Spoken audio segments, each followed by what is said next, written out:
আব্দুল জুবাইর তাসিন আপনি লিখেছেন, অন্যদের গাছের ডাল আমাদের ছাদের উপর চলে আসলে আমরা কি ছাদের উপরের ডালের ফল খেতে পারবো? না, আপনার ছাদের উপরে ডাল চলে আসছে দেখে আপনার জন্য ফল হালাল হয়ে যাবে না। তবে আপনি সেই ব্যক্তিকে রিকোয়েস্ট করতে পারেন এবং দাবি তুলতে পারেন যেন আপনার জায়গা থেকে গাছের ডালটা সরায় নেওয়া হয়, এবং যদি আপনার কোনো অসুবিধা না হয় আপনি ছাড় দিতে পারেন। কিন্তু আপনি এর ফল খেতে হলে অবশ্যই মালিকের অনুমতি আপনাকে নিতে হবে। আপনার এখানে চলে আসতে দেখেই আপনি কিন্তু মালিক হয়ে যাননি। ফয়সাল আহমেদ আপনি লিখেছেন, টিকটিকি দেখলে কি মারতেই হবে? প্রয়োজনে কি খুঁজে খুঁজে মারতে হবে? বিষয়টা নিয়ে খুব দ্বিধাদ্বন্দ্বে আছি, জানাবেন প্লিজ। না, খুঁজে খুঁজেই আপনাকে মারতে হবে এমন কিছু এমন কোনো বাধ্যবাধকতা নেই। বরং আপনার চোখে পড়েছে, উপদ্রব করে আপনি মারবেন। কিন্তু এটার জন্য আপনি খুঁজে খুঁজে বেড়াবেন, এটার পিছিয়ে পিছিয়ে ঘুরে বেড়াবেন, আপনার অনুসন্ধান করে বেড়াবেন, এই কথা হাদিসে বলা হয়নি। তন্নি আইডি থেকে আপনি লিখেছেন, নামাজের সময় পাশ দিয়ে কেউ গেলে বা আসলে আমার আম্মু নামাজের ভেতরেই তাকায়, এতে নামাজের কোনো সমস্যা হবে কিনা? না, অবশ্যই তার দিকে তাকানো উচিত নয়, কারণ সালাতরত অবস্থায় কেউ যাচ্ছে তার দিকে আপনি তাকানোটা আপনার সালাতের যে খুশু এবং ক্ষুদ্র তার বরখেলাফ হয়। বাট যেটি করা উচিত সেটি হলো, নবী আলাইহিস সালাম বলেছেন, তোমার সালাতের সামনে যদি কেউ যায় তাহলে সেক্ষেত্রে তাকে বাধা দাও। কোনো কোনো বর্ণনা আসছে তাকে তার সাথে লড়াই লিপ্ত হয়, কারণ সে শয়তান, কারণ সে তোমার মনোযোগকে নষ্ট করছে, তোমার সালাতের এরিয়ার মধ্যে এসে সে তোমার দৃষ্টিকে আকর্ষণ করে ফেলছে এবং মনোযোগে ব্যাঘাত সৃষ্টি করছে। এই জন্য তাকে বাধা দিতে বলা হয়েছে। সেই বাধার অংশ হিসাবে এরকম হাত দিয়ে তাকে ইশারা দিয়ে দেওয়া যেতে পারে যদি সে টের না পায়।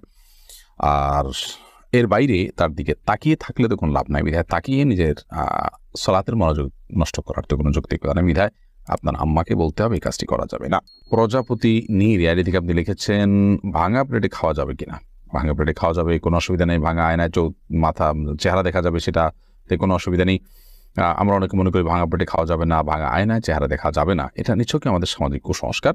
ভাঙা প্লেটে ভাঙা অংশে জীবাণু থাকতে পারে, সেজন্য আপনি ওইটাতে খেলে অস্বাস্থ্যকর হতে পারে, সেটা তো আপনার একান্ত স্বাস্থ্যগত বিষয়, বাট সেটাও তো নিশ্চিত নয়। বিধায় ভাঙা প্লেটে খেলে যে গুনাহ হয়ে যাবে বা নাজায়েজ হবে, ওটা সেরকম নয়।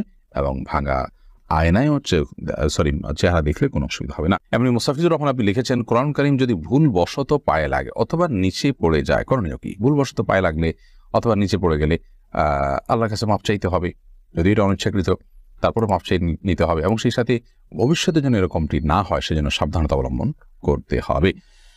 এর কারণে আপনার বিশেষ কোনো কাফারা নাই।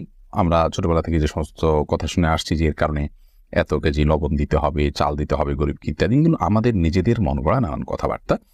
মূলত যদি পড়ে যায়, ইচ্ছাকৃত নয় বরং ভুলে পড়ে গেছে, তাহলে সেক্ষেত্রে সেটার কারণে আপনার বিশেষ কোনো করণীয় নাই, সামনে থেকে সাবধানতা অবলম্বন করতে হবে, এবং যেটি হয়ে গেছে আল্লাহ কোরআনের প্রতি অনিচ্ছাকৃত, তার জন্য আল্লাহর কাছে মাপ চাইতে হবে। রাইসানি আপনি লিখেছেন, আজানের সময় কিছু খেলে গুনাহ হবে কিনা? আজানের সময় কোনো কিছু খেলে কোনো গুনাহ হবে না। আমরা অনেকে মনে করি আজানের সময় কিছু খাওয়া পান করা যাবে না, এটা করা যাবে না, ওটা করা যাবে না। আপনি যে কোনো কাজ করতে পারেন, টয়লেটে থাকলে আপনি টয়লেটে কাজও সারতে পারেন। তবে আপনি যখন টয়লেটে নাই, পবিত্র জায়গায় আছেন বা স্বাভাবিক অবস্থা আছেন, তখন আপনি আজান শুনলে আজানের জবাব দেওয়ার চেষ্টা করবেন। এটা হলো মূল কথা। খেতে গেলে খাওয়ার ফাঁকে ফাঁকে আপনি আজানের দেওয়ার চেষ্টা করবেন, কিন্তু আজান হলে কিছু খেতে পারবেন না এমন কোনো কথা নেই। এখানে বিষয় হলো জবাব দেওয়ার চেষ্টা করবেন যদি আপনি পবিত্র জায়গায় থাকেন। মোহাম্মদ আরিফ রহমান আপনি লিখেছেন, আপন দুই বোনকে একত্রে বিয়ে করা যাবে কিনা? এই বিষয়ে ইসলামিক বিধানকে সম্পূর্ণ হারাম। আপন দুই বোনকে একসাথে বিয়ে করা যাবে না, এমনকি পৃথক করে বিয়ে করা যাবে না। এক বোন স্ত্রী থাকার সময় অন্য বোনকে বিয়ে করা যাবে না, অর্থাৎ এট এ টাইম দুজন বোন কারোর স্ত্রী হতে পারেন না, এটি হারাম। লাইলা নূর কদর এআইডি থেকে লিখেছেন, স্বামী সিগারেট খেলে ওয়াইফের করণীয় কি? ওয়াইফে তাকে বোঝাবেন, যথাসম্ভব নিজে না পারলে অন্য কাউকে দিয়ে বোঝাবেন, আল্লাহর কাছে দোয়া করবেন, তারপর তিনি যদি ফিরে না আসেন একান্ত তার গুনাহ হবে। ওয়াইফ